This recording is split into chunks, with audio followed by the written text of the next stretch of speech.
The attack on 9/11, 2001 led to a war that attacked the Middle East and caused devastation throughout Afghanistan, Iraq, and Iran, majorly in the Middle East. And we are still allies with Israel. And that is something that I wanted to mention to everyone out there, that we're not at war with the whole Middle East, that not everyone in the Middle East was dangerous to the United States of America. It was just certain countries in the Middle East that were against the United States. And we are allies with Israel and certain other countries in the Middle East right now. And all the countries that we were against were in a dangerous position, and we dealt with them with force for 20 years and pretty much annihilated every threat to the United States that was in the Middle East with our ability to establish means of force and overall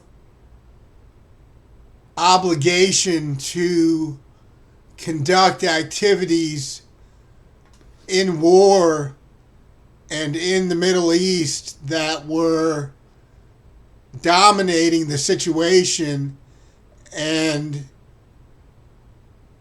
causing the Middle East to completely be destroyed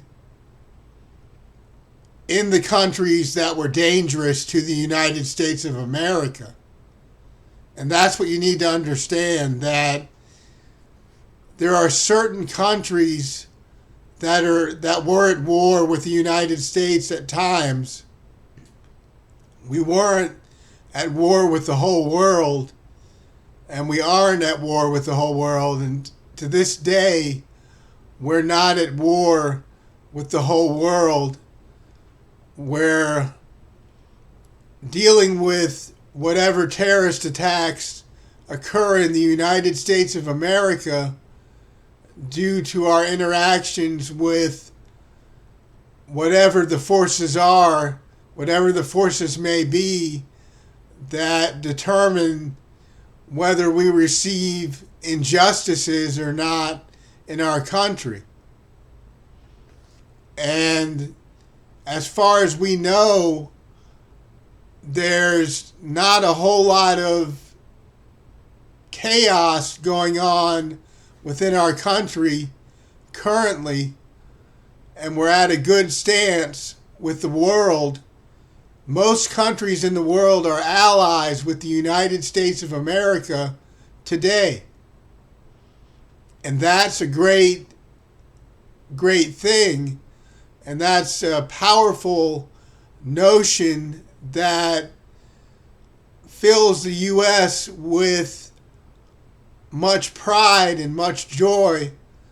And it's a great event in history when we are at peace with so many countries and allies with so many countries all over the world today.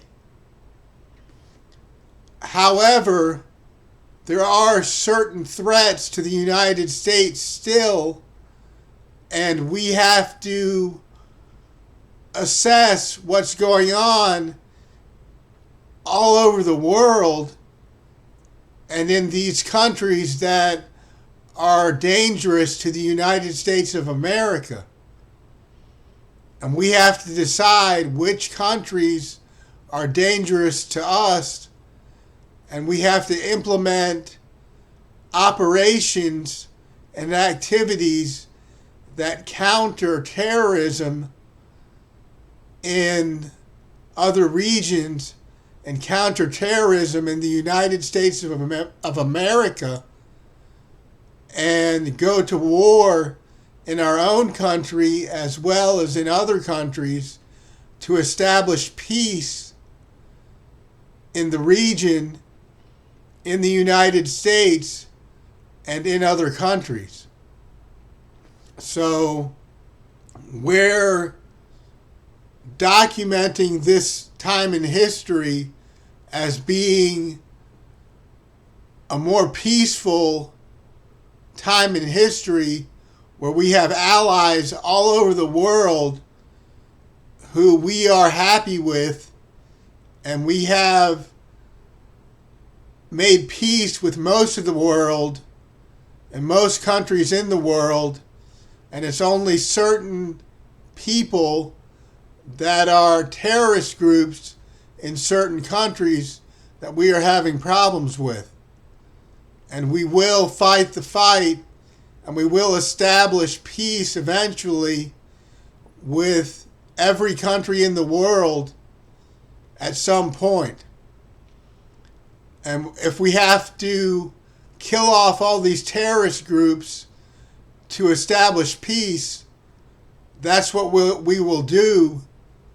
And that's what we have to do to implement strategies of warfare in order to fight the objective nations and the objective terrorist activities and the objective terrorist threats all over the world that are causing us this dilemma. And of course, I say all over the world, but it's just in certain places where these terrorist threats are coming from. It's not everywhere in the world. It's not really all over the world.